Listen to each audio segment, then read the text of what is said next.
Hello guys! So, gusto ko lang i-share yung recipe ko ng chilled oats. So, napakasimpleng gawin at super yummy. So, kailangan lang natin ng whole grain rolled oats. So, ganito siya. Dapat hindi po siya yung instant. So, grain rolled oats. Whole grain. Okay? So, napakasarap. And then, chia seeds. Yan. Bali, napakaganda nitong na-discover ko siya sa SNR. Kasi naka-sachet na siya. Di mo na kailangang tansya-tansya pa. So, 12 gram yung isang sachet niya. And then, of course, Greek style yogurt. Dapat wala siya ng flavor kasi mas less sweet kasi ito kaysa yung may flavor. And then, almond milk. So, mas maganda pag unsweetened vanilla. Ang sarap niya. Yan, 30 calories lang siya per serving. Almond milk, bali, no added sugar. Then, 50% more calcium pa siya than dairy milk. Non-dairy pala siya. So, napakasarap.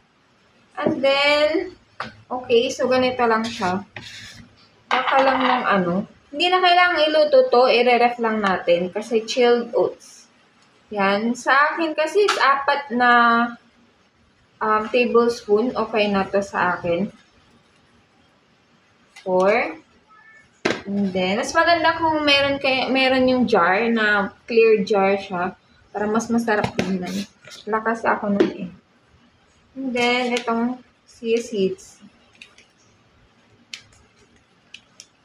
Okay. Wala akong gunting. Yan. Pugod-pud lang yan. And then, milk. Yung milk. Dapat tama lang. Ayan. Just mix.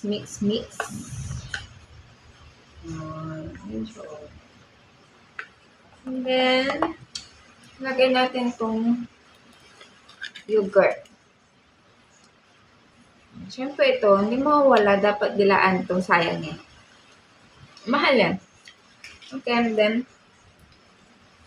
mix lang natin siya dito. Ayan.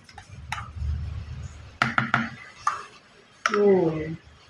And then, mix together. Oh, napakasarap yun. Look.